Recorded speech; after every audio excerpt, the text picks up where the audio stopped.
Oi pessoal, tudo bom com vocês? Espero que todos estejam bem. Hoje nós vamos falar a respeito dos pleiadianos. Quem são, de onde vêm, enfim. Vamos buscar primeiro a parte técnica, que é assim.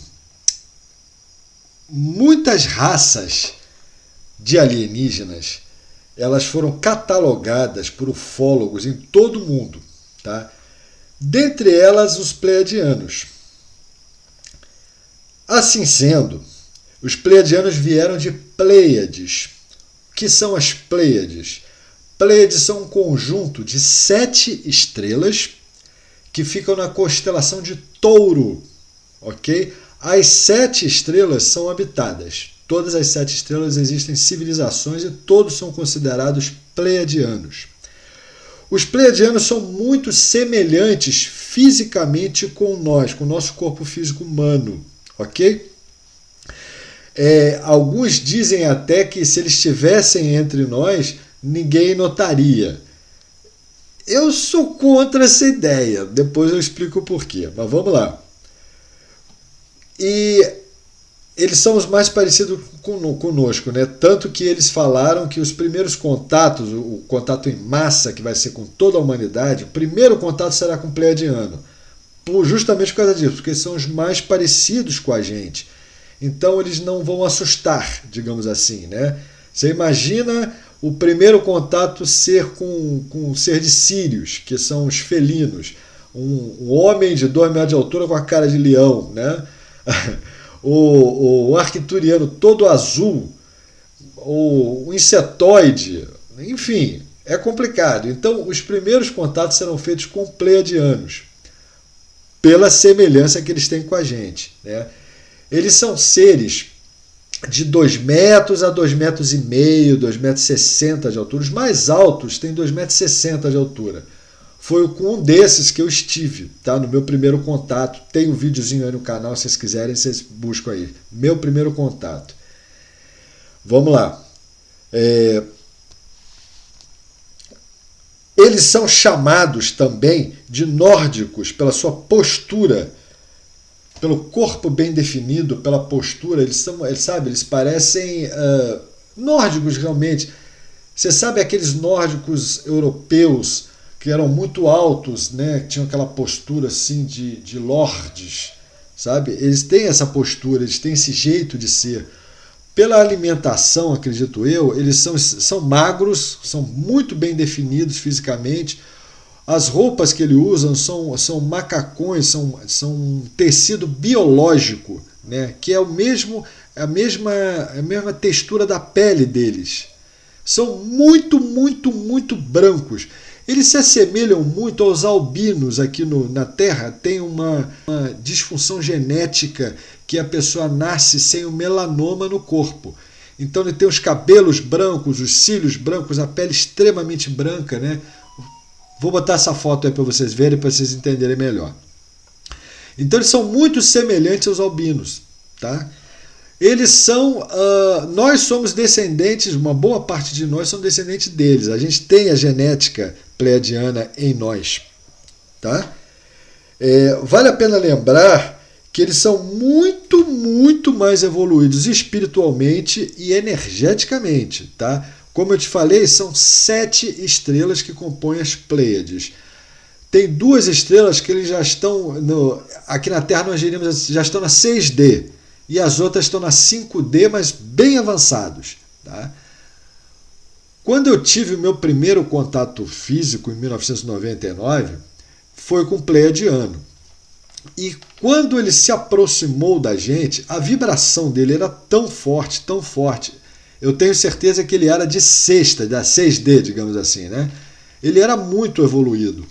Conforme ele foi chegando próximo a gente, o meu corpo travou, eu simplesmente paralisei, eu não conseguia falar, não conseguia piscar, não conseguia me mexer, como se eu tivesse imobilizado. Foi muito...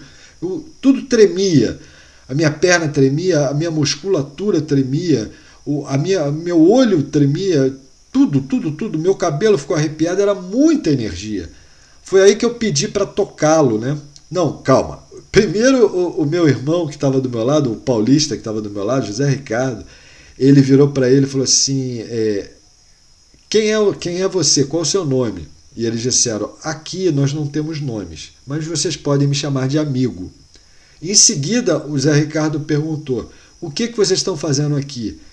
Olha a resposta que ele deu.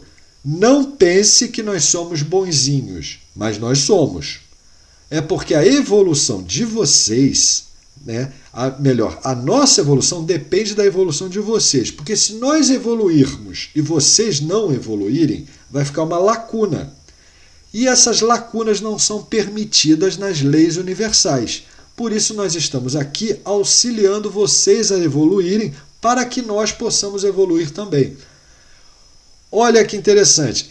Eles são seres extremamente mais avançados, espiritualmente, energeticamente, tecnologicamente, mas eles também estão em evolução. São muito, muito bonitos. Mas as mulheres, então, elas vibram uma vibração de amor, uma coisa muito linda. Só estar próximos a eles já te dá um negócio assim no peito, parece que o coração vai pular para fora. É uma coisa impressionante. Dá um medo, mas não é o medo sabe, de uma coisa ruim, sabe? É o medo do desconhecido, digamos assim, porque a gente não sabe o que vai acontecer. Eu, pelo menos, não sabia o que ia acontecer naquele momento. Então eu fiquei meio que paralisado ali. Eles são seres de amor. Eles fazem parte da Confederação Galáctica. Eles são membros do Comando Astar. Eles estão aqui para nos auxiliar a essa transição planetária. Eles foram um dos maiores responsáveis pela remoção dos negativos que estavam aqui na Terra desde 2012. Eles simplesmente participam diretamente do comando. Eles são, como eu já disse, são membros da Confederação Galáctica. Tem alguns que têm um grau muito alto, que eles fazem parte do comando dessa Confederação Galáctica. Eles são jardineiros do universo. Eles estão aqui para nos auxiliar. E como eu disse antes, nós somos descendentes deles, né? Nós seremos eles no futuro. Tá, vamos lá. À medida em que evoluímos e adquirimos sabedoria e a verdadeira compreensão a respeito da nossa verdadeira essência, tá? Mais para o amor e a sentir a nossa conexão com uns com os outros. Ou seja, quanto mais nós evoluirmos, mais nós vamos nos conectar com a nossa verdadeira essência, maior o nosso nível vibratório de amor, fica mais fácil a conexão com eles. Porque eles vibram numa vibração muito alta, mas é muito alta, tá? Para chegarmos a essa vibração, a gente tem que entender quem nós somos, para onde nós vamos, como é que funciona a evolução e vibrar dentro da força do amor. Aí nós conseguimos uma linha direta e conseguimos nos conectar com eles. Às vezes, pode ter um até próximo a vocês, um ser pleiadiano próximos a vocês. Vocês vão sentir algumas coisas, tipo arrepios, sensação que está sendo observado, mas não te dá medo. Né? Até te dá um certo conforto quando eles estão por perto.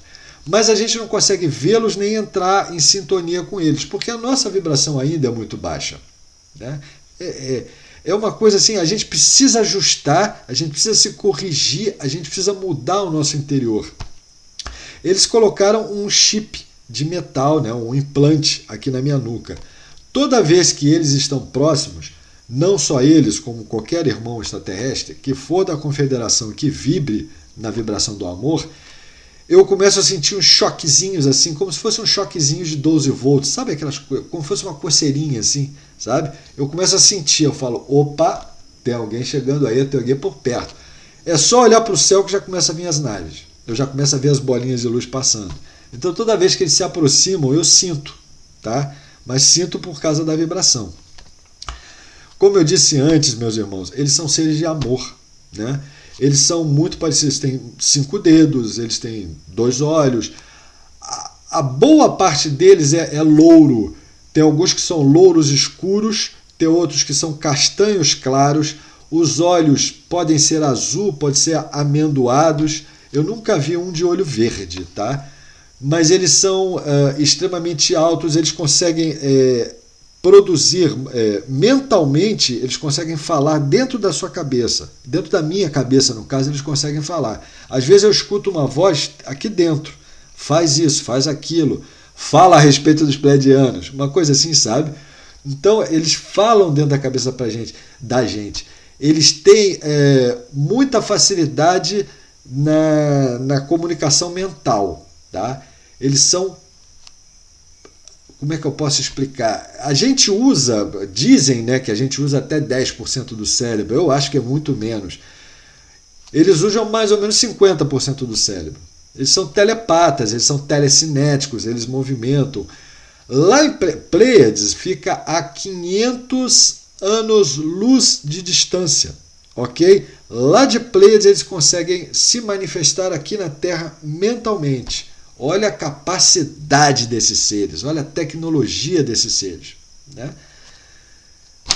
Demais, meus irmãos. Vejam as imagens aí, né, que eu estou colocando. Não tem mais o que dizer deles. Eles são seres de luz. Se algum dia vocês tiverem o merecimento, com certeza todos nós teremos no contato em massa. Mas se houver um contato antes, não tenham medo. Na verdade, o medo é normal. Eu tive muito medo, eu só não corri porque eu não conseguia me mexer. Mas essa sensação de estar paralisado, essa tremedeira que dá no corpo, isso é normal, por causa do choque entre vibrações, né? Já expliquei isso aqui algumas vezes. Você pega um liquidificador de 110, você liga em 220, ele queima a resistência. Por isso que eles fazem essa aproximação lenta e gradual. Eles vão nos acostumando a nossa matéria à vibração deles. Quando eu tive o contato com o pleiadiano, a primeira coisa que ele falou: não posso ficar muito tempo próximos a vocês porque a minha vibração vai fazer mal aos seus corpos físicos. Hoje, vocês serão preparados para um segundo contato, um contato futuro. Nesse segundo contato, a gente vai poder ficar mais tempo com vocês. O meu primeiro contato demorou em torno aí, eu vou botar de 5, 6 minutos, mas aqui dentro da minha cabeça pareciam ser horas, né? Quando ele foi embora, e eu falei assim, que horas são, né? Quanto tempo passou que a gente foi ligar os relógios, os telefones e tal. Na verdade, naquela época nem celular tinha. Quando a gente foi ligar o relógio, a gente viu que a bateria dos relógios eletrônicos acabaram, secaram. A vibração deles influencia toda a parte magnética que está em volta. Zerou a bateria dos relógios. Só uma senhora que estava lá, que estava com o relógio de corda, que a gente pôde ver que horas eram, aí a gente viu que já tinha passado 6 minutos. Falei, caramba, parecia que foram horas. Aí o paulista achou a mesma coisa que eu. É muito impressionante essa noção de tempo, que para nós é muito diferente do que para eles, né? Isso aí também vem mudar nessa transição planetária, essa noção de tempo, porque nós vamos viver um pouco mais, então a gente vai ter uma noção de tempo bem diferente. Hoje, se vocês prestarem atenção, o tempo já está super corrido, né? A gente acorda, pisca o olho, está na hora do almoço, daqui a pouco está em casa de novo e já está dormindo para ir trabalhar outra vez. Todo mundo está notando que o tempo está muito acelerado, né? E essa noção de tempo, a gente vai ter uma noção de tempo nova também. Por enquanto está essa, mas no futuro será uma outra. O tempo será mais brando, tá? Mais devagar. E nós teremos até mais tempo para aprender, estudar e evoluir. Mas, por causa da transição, o tempo foi acelerado, porque senão as pessoas não vão aguentar. Muita gente não está aguentando, você imagina se tivesse o tempo devagar ainda. Meus irmãos, eles são seres de muita luz, muita luz. Geneticamente, nós temos a genética deles. Eles estão aqui para nos auxiliar. Eu não sei mais o que eu posso dizer para eles. A tecnologia deles é fantástica. Eles têm, esses de sexta densidade, eles têm a tecnologia de transformar luz em matéria. As naves deles são feitas de luz. É impressionante. Você, tipo assim, você pensa numa cadeira, eu quero te sentar, você pensa numa cadeira, a própria luz que tá, as paredes, elas são luminescentes, né? A luz que sai da própria nave, ela se materializa numa cadeira, aí você senta. É impressionante. Não é de metal as naves, são de luz mesmo. Então elas aparecem ou desaparecem como eles querem. Outra coisa impressionante também que eles me ensinaram é que as naves não têm comando, elas não têm volante, não têm acelerador, não tem nada disso. Eles sentam numa cadeira, se conectam mentalmente com a nave e falam assim, vá para a Terra. E a nave sai acelerando a milhões e milhões e milhões de quilômetros e chega na Terra em 1 hora. O que a gente demora 500 anos-luz para chegar, eles chegam aqui em 1 hora, meia hora, vamos dizer assim, no tempo da Terra, né? Então eles comandam as naves através da própria mente. Eles são fantásticos, fantásticos. Por isso é que eles usam mais a capacidade mental do que nós. Obviamente eles tiveram muito mais tempo para evoluir. Eles são também uma raça do início da criação, são humanoides, né? Adâmicos, como nós diríamos aqui na Terra, mas também vieram do início da criação, como vários outros. Tá bom? Eu acho que deu para pegar mais ou menos como é que eles são, deu para ensinar um pouquinho do que eu sei. Se tiver alguma pergunta, é só fazer. Um grande abraço.